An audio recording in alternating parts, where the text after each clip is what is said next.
great creation. My name is Beast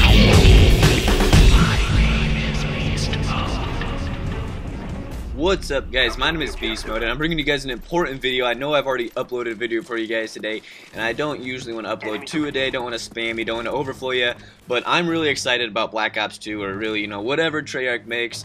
And I guess, none of that's actually confirmed. It's not even confirmed that there will be another Call of Duty, but we all know there will be. It'll come out in November, probably November 8th, as usual. Treyarch will make it. More than likely, it's going to be Black Ops 2. And speaking of Black Ops 2, there was a website, MP1, or MP First, which leaked some information today about the Black Ops 2 multiplayer, and Activision was pretty quick on shutting this forum down, but the information did get out, and it just kind of has a suspicion on why Activision shut this down a lot faster than they shut down some other things. This information looks like it could be pretty good. Granted, none of this is completely 100%, so I'm not going to say this is exactly, all factual. There's nothing confirmed yet. There's not even a confirmed game yet, but we know there's one coming, and hopefully some of this stuff is pretty true. But let's start off into this. As far as game modes, Kill Confirmed and Drop Zone are going to return, but Team Defender Infected will not. There's also going to be a new game mode called Escort, which is going to be similar to Search and Destroy. However, instead of escorting a bomb, you're actually going to be escorting a live player. You only get 1 round, just like in Search and Destroy. You have to escort a player to either 2 or 3 spots that are on a map, depending on the map size. So it's kind of like, instead of taking a bomb to plant the bomb, you have to escort a player to a certain spot. So it's kind of be like a VIP type hostage type deal. As far as point streaks, they are going to return from Modern Warfare 3. They will follow the same system. However, there's going to be more emphasis on objectives than there was in MW3. Planting bombs, defusing bombs will be worth 2 points. Capping an enemy flag and domination will be worth 2 points. And neutral flag is only worth 1 though. Flag assist is worth 1. Capture is worth 2, like I said.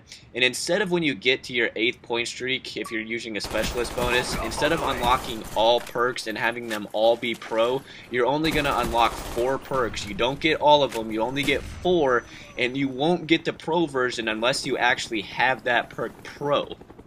The RCXD is not going to return. Apparently there's this new thing called Heat Vision though, which is a point streak reward, and this sounds pretty interesting. I don't know how this will go, but apparently when you get the high enough points, and I'm guessing this is probably going to be a pretty high point streak, you can activate this scope that your character will put on your weapon, which allows you to detect enemies through most walls. However, you can attach this to shotguns, and it's only something that you can attach to your primary weapons, excluding shotguns, like I said. There's also rumored to be something called Item Package, which falls down with a care package or a fake care package. And these item packages include ammo, grenade launcher, rocket launcher, body armor like a ballistic vest. So that's kind of unique. Maybe we won't be riddled with getting care packages that constantly have ammo, feeling like you got screwed over. As far as prestiges go, and I know a lot of you guys are really into prestiges, you really want to hear this.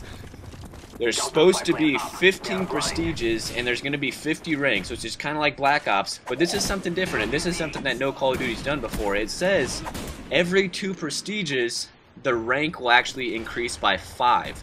So by the time that you get to the 15th prestige, you'll actually be required to get to level 90. So for example, prestiges 1 and 2 would be, you got to get to level 50. Now on prestiges 3 and 4, you'll have to get to level 55. 5 and 6, 60, so forth, and finally when you get to the 15th prestige, you'll be required to get to level 90. So this is going to be really interesting, and I'm wondering how they're going to implement that, and the fact that if you're getting to level 90 compared to on your first prestige where you're getting level 50, either one, getting to level 50 on that first and second prestige is going to be super fast, super quick, or getting to level 90 is going to take a ridiculous amount of time, which really is fine with me. I don't care.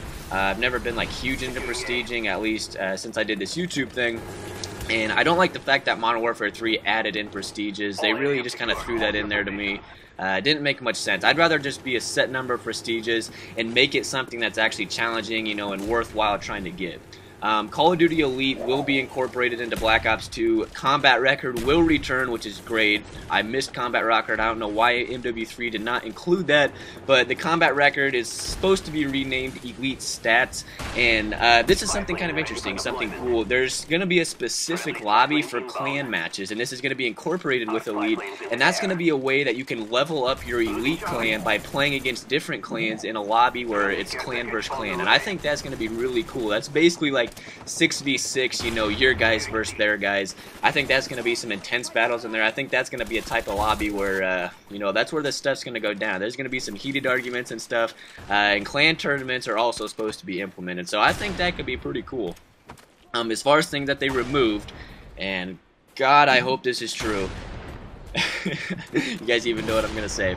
No Last Stand. It says No Last Stand. Now, Robert Bowling said that about MW3, and technically, I mean, he was right. They did take out Last Stand. It was no longer a perk. However, Final Stand and Dead Man's Hand were death streaks. They weren't perks, but they were death streaks, and they were essentially Last Stand. They were actually more powerful than Last Stand, in my opinion. At least Dead Man's Hand was like a mini nuke. Speaking of nukes, there's not going to be any Moabs or nukes, so it'll be like Black Ops in that sense. There'll be no death streaks, thank God, and there's going to be no flamethrower attachment, which really is like, flamethrower wasn't overpowered at all. It's just kind of something to mess around with, have fun, but you know, whatever, do what you want. As long as there's no death streaks in Last Stand, I'm not going to complain if you take out the flamethrower. As far as map designs, they're not going to follow the pattern of MW3.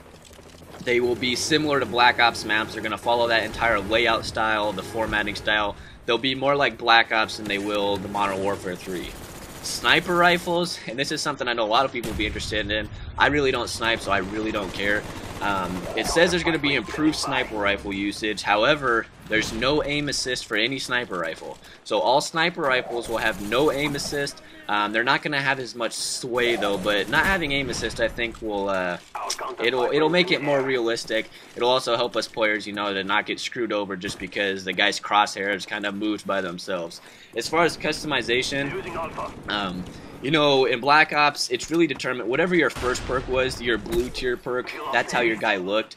This is something that's kind of cool. It says the appearance is going to be based on all the perks and the point streaks you use. So not just the first perk, but all 3 perks. So that could be pretty interesting. Hardcore, it's supposed to be improved. There's going to be no grenade launchers in Hardcore. Respawn time, I don't know. Apparently they're going to be fixing the spawns. There's not going to be 1 bullet to the foot kills and whatnot. The perk system, and this is something I think is sweet, the perk system's been upgraded, and there's now 2 options for a pro perk off of every perk. So for example, speed is a perk that's in the slot 1 tier, you know, your first tier.